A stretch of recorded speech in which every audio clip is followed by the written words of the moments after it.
Maka apakah tidak merenungi orang-orang munafik Al-Qur'ana kepada Al-Qur'an? Wali'anna bihi dan karena sebenarnya sya'an bihi sebab tadabburil qiraah itu yakmalu sempurna. Apa maksudul khusyu'i, tujuan daripada khusyuk. Nah, di antara lagi yang bisa mendatangkan khusyuk adalah dengan kita mentadabbur daripada bacaan-bacaan yang ada di dalam sholat. Wa tadabburi dzikrin, dan juga disunahkan mengangan-angan atau merenungi makna zikiran. Zikiran di dalam sholat kiasan karena mengkiaskan alal qiraati atas bacaan Al-Quran, sama zikirannya juga direnungi. Wa sunnah, dan disunahkan apa idamatu nadharin, melanggengkan pandangan, melanggengkan pada pandangannya mahalla sujudi, pada tempat sujudnya musolli. Sunnah idamatu nadharin, itu melanggengkan, selalu menetapkan pandangannya melihat pada mahalus sujud, yaitu tempat sujud, dalam keadaan berdiri, ruku, sujud, selalu terfokus pada satu titik, konsentrasi pada satu titik. Membuaya melengar-lengar, matanya kosong kemari, ya. Gimana mau khusyuk? Fokus satu titik, ya, fokus satu titik. Lianna dzalika, karena sesungguhnya idamatul nadharin bi mahalli sujudi itu aqrabu, lebih mendekatkan ilal khusyu'i, kepada kekhusyuan, fokus. Intinya fokus itu yang dicari, fokusnya. Kan kalau orang hipnotis fokus tuh, kita fokus ya satu titik, ya, kita sedang menghadap Allah Subhanahu wa taala. Walau a'ma, walaupun adanya musolli itu orang yang buta, tetap dia harus pandangkan, ya arahkan pandangannya ke tempat.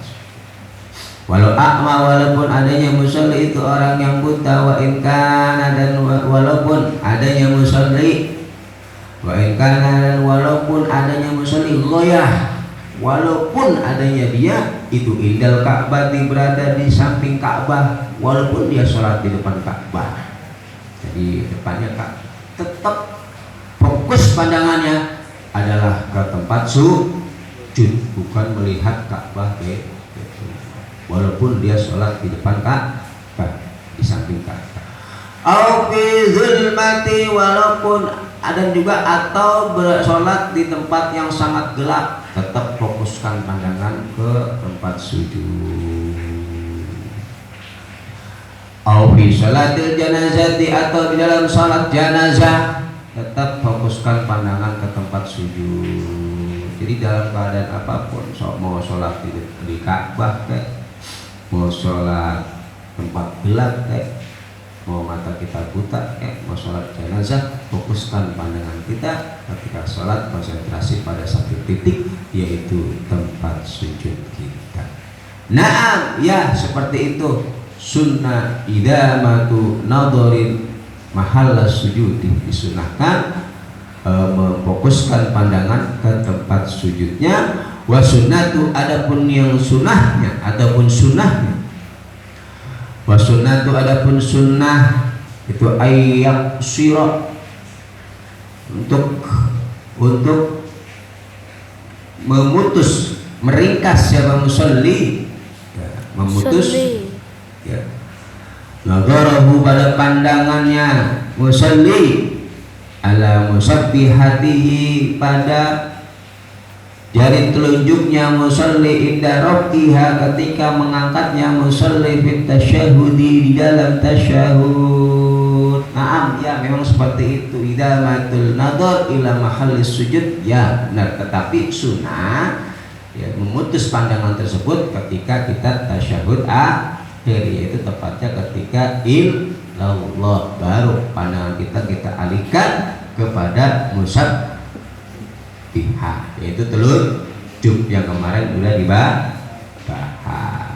Karena berdasarkan li khabarin sahihin, karena berdasarkan hadis yang sahih bihi di dalam qasrun nadaruhu ala musabbihah, ya, ay inda rafiha fi tasyahudil akhir. Wala yukrahu, dan tidak dimakruhkan apa tagmidu ainaihi, memejamkan kedua matanya musalli illam yakhaf, apabila tidak mengkhawatirkan musalli dararan, pada bahaya. Nggak makruh, sebagian ulama makruh, sebagian lagi tidak makruh memejamkan kedua matanya kalau nggak mengkhawatirkan bahaya. Kalau khawatir bahaya, sholat merem, ngantuk, keblabas, apalagi subuh, ya, mendingan melek. Faedatun, adapun satu faedah, yukrahu, dimakruhkan lil musalli, bagi musalli, orang yang sholat, az-zakara, yaitu orang laki-laki, wa ghairuhu, dan selainnya laki-laki, ya. Makruh hukumnya bagi orang yang sholat, baik laki-laki dan selainnya. Apa yang makruh kan? Yukrahu tarku syai'in, meninggalkan sesuatu, min sunanis sholati, dari sunnah-sunnahnya sholat. Makruh meninggalkan sesuatu dari sunnah-sunnahnya sholat.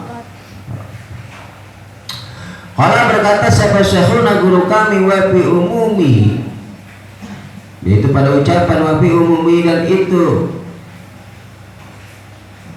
ya, di dalam keumumannya, karahah, karahatu tarki syai'in min sunanis sholat, keumuman dari kemakruhan meninggalkan daripada sunnah-sunnahnya sholat. Nadharun, adapun komentar para ulama atau pendapat-pendapat para ulama, ada komentar-komentar ulama tentang permasalahan ini.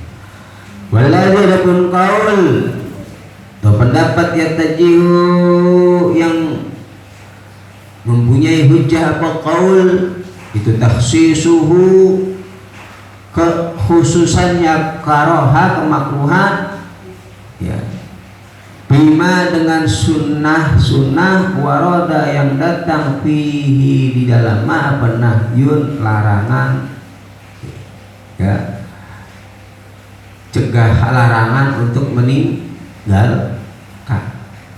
Jadi sebagian pendapat, yaitu dengan dalil kemakruhan meninggalkan sunnah-sunnah daripada sholat, yaitu pada sunnah-sunnah yang memang kuarid, ada larangan di sana untuk ditinggalkan. Warada fihi nahyun au khilafun, atau terjadi perbedaan ulama fil wujubi, di dalam wajibnya hal tersebut. Ada yang sunnah, ada yang wajib, ada yang sunnah, ada yang wajib. Nah, hal tersebut kalau ditinggalkan hukumnya makruh. Dalam pendapat masalah perbedaan ulama, ada yang mengatakan oh sunnah, ada yang mengatakan wajib. Nah, ini kan terjadi ikhtilaf di dalam kewajiban dan sunnahnya, ditinggalkan makruh. Atau yang pertama tadi, yaitu mawarada fihi nahyun, ada larangan yang kalau ditinggalkan ini sangat dimakruhkan. Jadi hanya sunnah-sunnah yang ada penekanannya. Ini sebagian pendapat ulama, tidak memukul rata semua sunnah. Namun sebagian ulama mengatakan, mayoritas ulama, ya, semua sunnah ditinggalkan makruh. Nah, ini ya. Kemudian wa sunnah, dan disunahkan apa, zikrun, zikiran, wa du'aun, dan doa, sirran, dengan cara sir, ya, akibah, setelahnya sholat, as-sa'i sholati, maksudnya setelah sholat.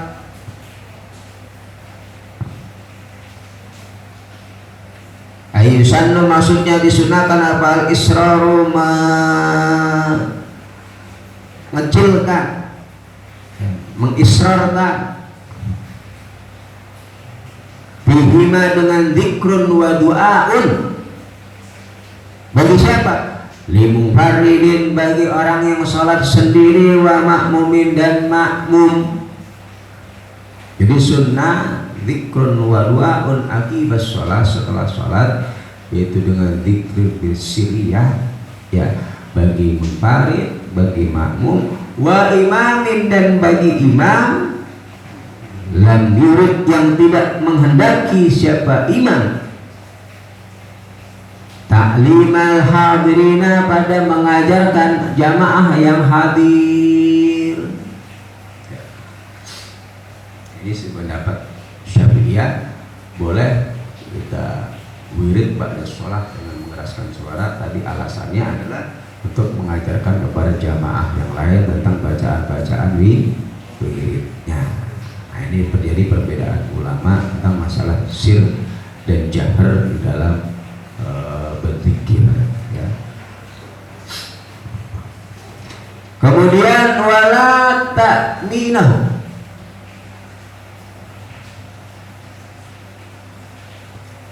dan tidak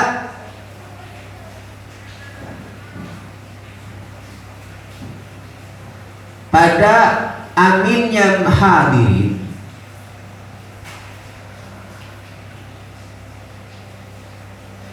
lidu'aihi, pada doanya imam, bisama'ihi, sebab mendengarnya, sebab mendengar doa. Maksudnya tidak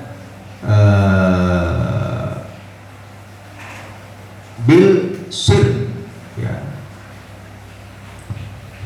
Wawarada, dan datang fihi di dalam doa wa zikrun wa du'aun, dalam masalah zikir dan doa ba'da sholat. Apa hadisun, beberapa hadis kasiratun yang banyak. Zakartu, menyebutkan aku jumlatan, pada jumlah minha dari ahadis kasirah, di kitab Irsyadul Ibad, di dalam kitab Irsyadul Ibad. Fa'atlubuhu, maka mencarilah engkau pada kitab Irsyadul Ibad. Fa'innahu, maka karena sesungguhnya kitab Irsyadul Ibad itu muhimun, sangat penting, yang nanti akan kita bahas. Berdatang bro.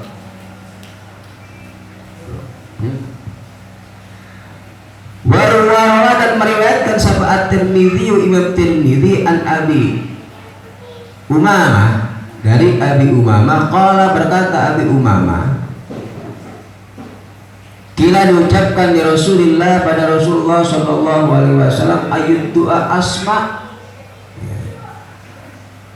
Jadi Rasulullah ditanya, ya, pada sahabatnya, ayat doa, adapun doa yang mana ya itu asma'u lebih didengar ya Rasulullah. Masa ditanya, ayat doa, adapun doa di mana doa atau doa yang mana itu asma'u lebih didengar oleh Allah, ay aqrabu, maksudnya yang lebih dekat, ilal ijabati, pada diijabahi. Ay aqrabu, maksudnya yang lebih dekatnya doa, ilal ijabati, pada diijabahi atau dikabul. Qala, berkata Rasulullah sallallahu alaihi wasallam, jawfal laili, adapun doa di dari tengah-tengah malam, wa duburas sholawati, dan di dalam mengiring-iringi salat al-maktubati, yang diwajibkan. Doa yang sangat diijabah adalah doa yang pertama jawfal lail, yaitu pada pertengahan malam. Yang kedua yaitu doa yang dilakukan setelah sholat lima waktu. Warawa, dan meriwayatkan Syekhani, guru kami, an Abi Musa, Syekhani Imam Bukhari Muslim. Kalau berkata siapa Abi Musa, kunna ma'an Nabi sallallahu alaihi wasallam, kunna, adanya kami itu ma'an Nabi, bersama Nabi.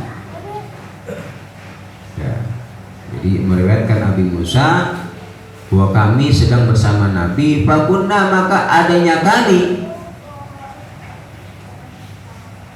itu juga asyrafna, ketika kami melihat ala wadin, pada jurang, halalna, maka kami bertahlil la ilaha illallah, la ilaha illallah, mengangkat jurang, bertahlil. Wa kabbarna, dan kami bertakbir, Allahu akbar, Allahu akbar. Wartafa'at, dan kami mengeraskan aswatuna, pada suara-suara kami, la ilaha illallah Allahu akbar.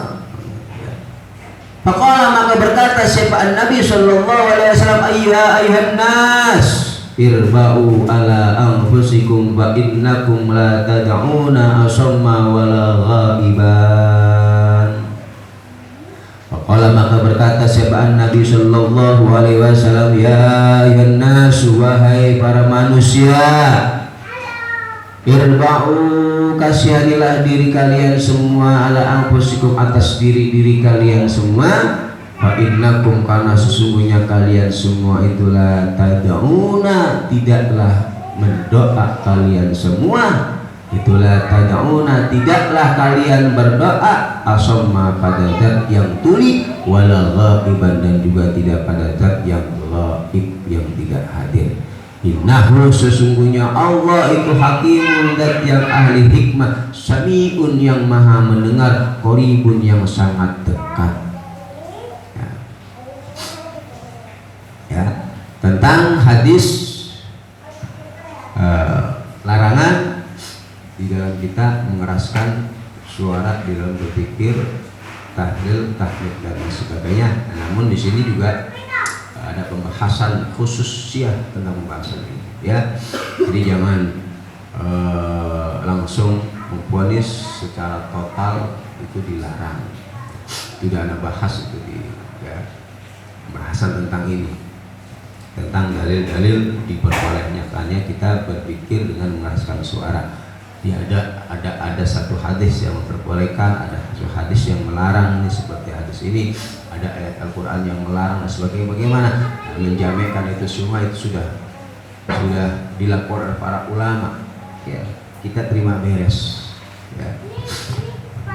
Ihtajja, maka membuat hujah atau berhujjah bihi, dengan hadal hadis, siapa al-Baihaqi, Imam Baihaqi, wa ghairuhu, dan selainnya Imam Baihaqi, lil israri, pada sunnahnya israr, ya, mengecilkan suara, bidzikri, dengan zikir, wa du'ai, dan doa. Maka Imam Baihaqi dan selainnya yang mengikuti pendapat Imam Baihaqi, beliau berhujjah disunahkannya israrul bidzikir wa israrul biddu'a, yaitu dengan tidak mengeraskan berzikir dan tidak mengeraskan berdoa. Wa qala, dan berkata siapa Asy-Syafi'i, Imam Asy-Syafi'i, wa qala, dan berkata siapa Asy-Syafi'i, Imam Syafi'i, fil di dalam kitab umnya, akhtaru, memilih aku, lil imami, bagi imam. Kata Imam Syafi'i dalam kitab umnya, akhtaru, aku memilih, lil imami, bagi imam, wal makmumi, dan makmum, ayadzkura, untuk berzikir siapa imam wal makmum, Allah Ta'ala, kepada Allah, ba'da salami, setelah salam, minas sholati, dari salat. Kata Imam Syafi'i, aku memilih, boleh bagi imam dan makmum untuk berzikir kepada Allah setelah salam dari sholatnya, wa yukhfiya, dan mengecilkan siapa imam wal makmum, adzikra, pada zikir, ketikannya, illa ayyakuna, kecuali apabila adanya zakir, ya.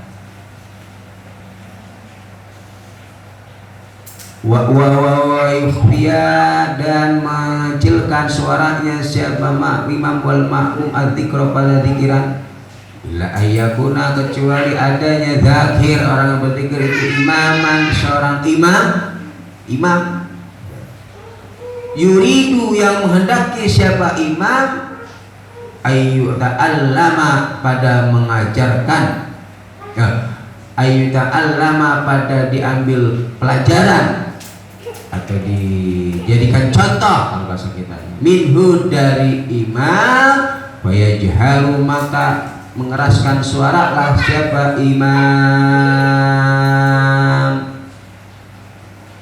ya. Kalau memang imamnya ini dijadikan panutan untuk biar orang-orang jamaah yang di belakangnya bisa berzikir, ba'da sholatul maktubah, doanya juga bisa, dikiranya bisa, ada tujuan di sana, maka boleh mengeraskan suara hatta yara, sehingga mengetahui siapa imam annahu, sesungguhnya imam itu qad tu'ullima, sungguh diambil pelajaran siapa minhu imam, sehingga dia mengetahui bahwa dia berzikir dengan mengeraskan suara tujuannya untuk agar jamaahnya bisa mengambil pelajaran dari apa yang dia ucapkan, ikut belajar bareng-bareng, berzikir bareng-bareng, biar hafal. Banyak yang kagak hafal nih ya, biar pikirannya kagak hafal, pikiran panjang-panjang nggak pada hafal kan, bareng-bareng dengan suara, tujuannya di sana boleh seperti itu. Summa yusirru, maka kemudian mengecilkan suara siapa imam, fa inna Allah ta'ala, maka sungguhnya Allah subhanahu wa ta'ala itu yaqulu, berkata siapa Allah, wala tajhar bi sholatika wala tukhafit biha, wala tajhar, dan janganlah engkau mengeraskan suara bi sholatika, dengan sholatmu, bacaan sholatmu, wa tukhafit, dan janganlah kalian mengecilkan suara kalian biha, dengan sholat ya, yakni menghendaki Allah dengan sholat, maksudnya ya tawassut, keras-keras banget dia jangan, kecil-kecil banget juga jangan ya, keluarkan suara ya dengan tawassut tengah-tengah. Wallahu a'lam, adapun Allah itu a'lamu, lebih mengetahui ad-du'a, pada doa. Wala tajhad, dan janganlah kalian mengeraskan hatta yusmi'a, sehingga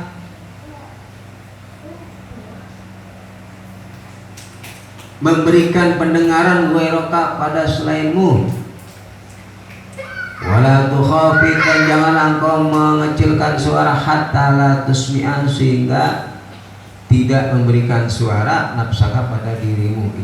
Ini penafsiran ayatnya ya, jadi tengah-tengah.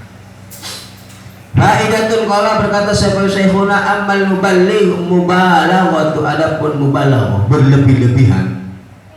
Qala, berkata siapa Syekhuna, guru kami Imam Ibnu Hajar, amal mubalaghatu, adapun mubalaghah itu berarti berlebih-lebihan, bil jahri, di dalam mengeraskan suara, bihima, dengan zikrun wa du'aun, fil masjidi, di dalam masjid, bihaitsu yahsulu, dengan sekiranya bisa menghasilkan apa, tashwishun, mengganggu, ala musallin, atas orang yang sholat, itu yang bagi, maka seyogianya apa, hurmatuha, haramnya mubalaghah.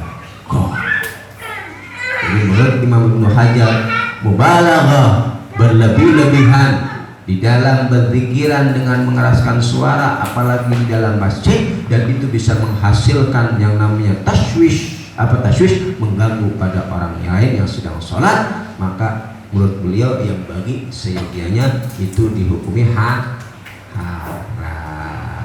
ya. Furu'un, satu cabang.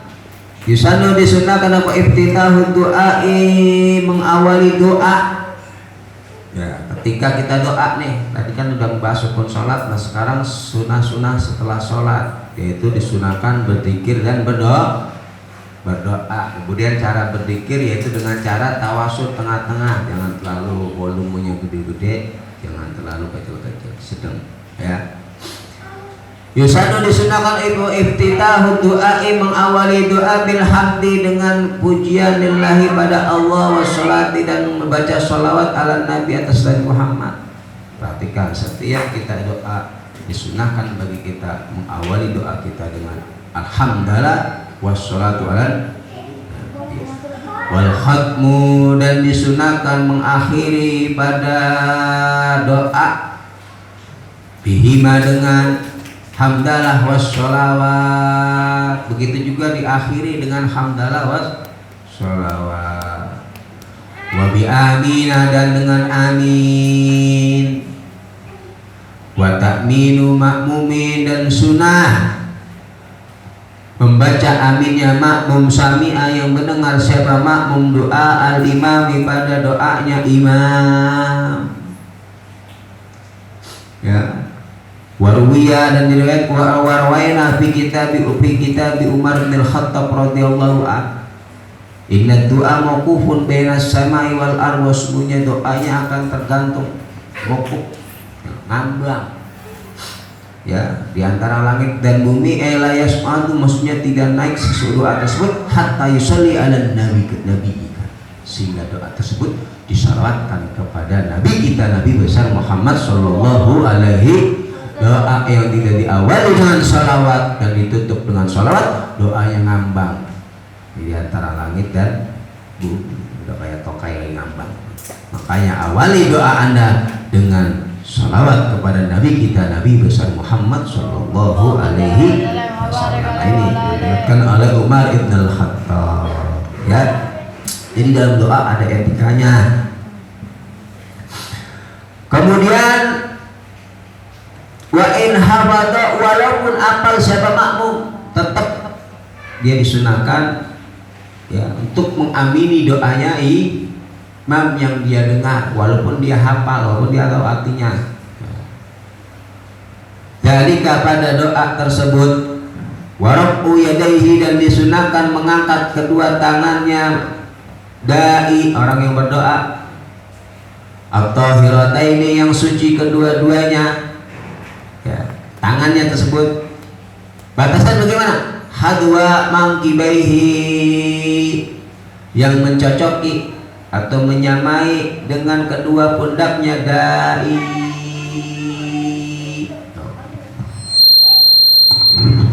Doanya sama. Kalau orang doa lagi punya utang gini, jangan kesusahan ya. Tapi kalau lagi duitnya banyak, malas juga. Jadi hadwa sama kayak takbiratul hadwa mangkibaihi, ada aturannya. Kalau nanti lagi banyak masalah, angkat tinggi ya. Warafu yadaihi, dan mengangkat kedua tangannya at-tahiratain, yang suci kedua-duanya, hadwa mangkibaihi, sejajar dengan kedua pundak. Pemashul wajhi, dan sunnah mengusap wajah bihima dengan yadai.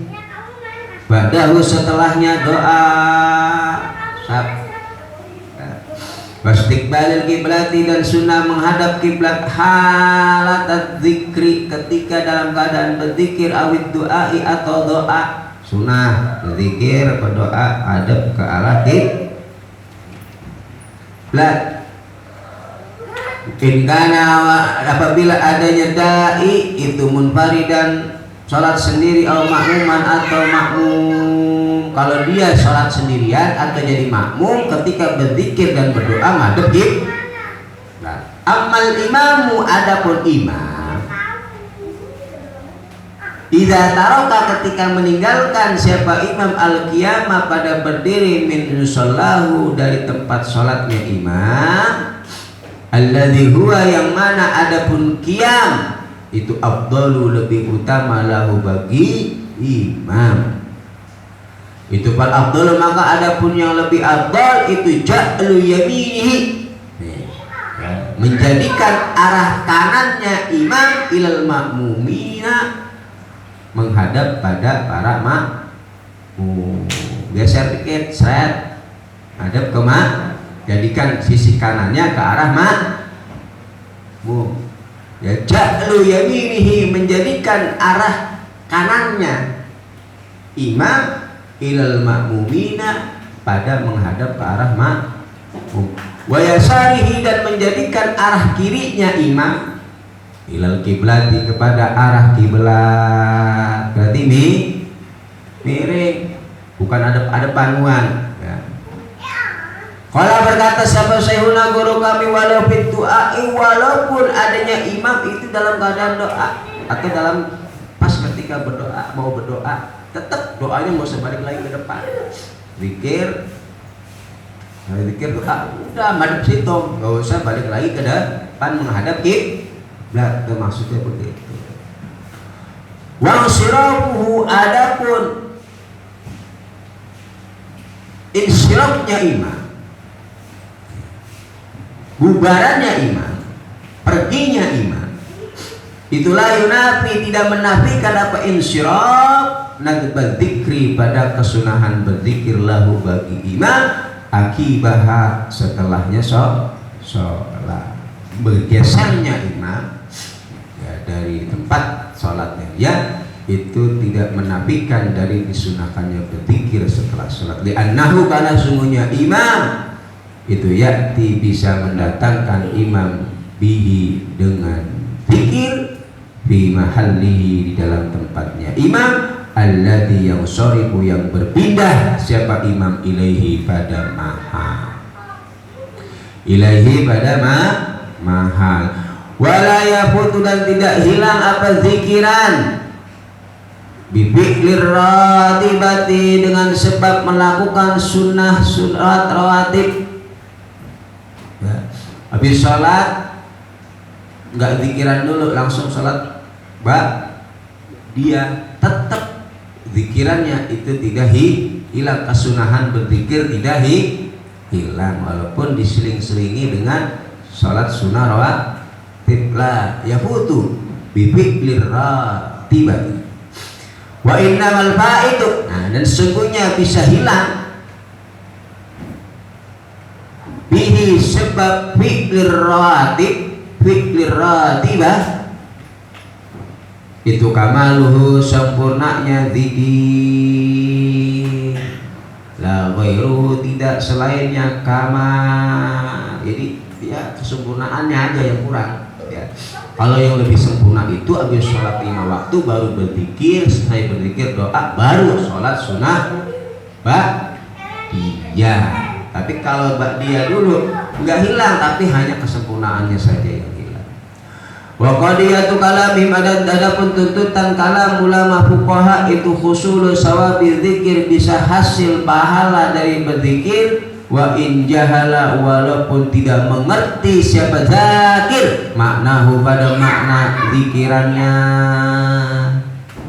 Tuntutan dari kalam ulama fuqaha bahwa orang yang berzikir yang tidak mengetahui makna zikirannya, tetap dia bisa mendapatkan pahala berzikir tersebut. Wa nadhara, dan berbicara fihi, di dalam permasalahan ini, ay husulu sawabi dzikir in jahila maknahu, siapa al-Asnawi, Imam Asnawi, Imam Asnawi, walayak, tidaklah datang apa hadza nadhar, perbicaraan ini fil Quran, di dalam baca Al-Quran, sedangkan di dalam membaca Al-Quran tidak ada perbedaan pendapat, lita'abbudi, karena beribadahnya, bilafdihi, dengan lafaz Al-Quran, sedangkan di dalam permasalahan Al-Quran mau dia tahu maknanya tidak tahu maknanya, baca dapat pahala, tapi dalam berzikir beda pendapat. Ada yang mengatakan orang berzikir nggak tahu maknanya nggak dapat pahala, orang berzikir nggak tahu maknanya nggak dapat pahala.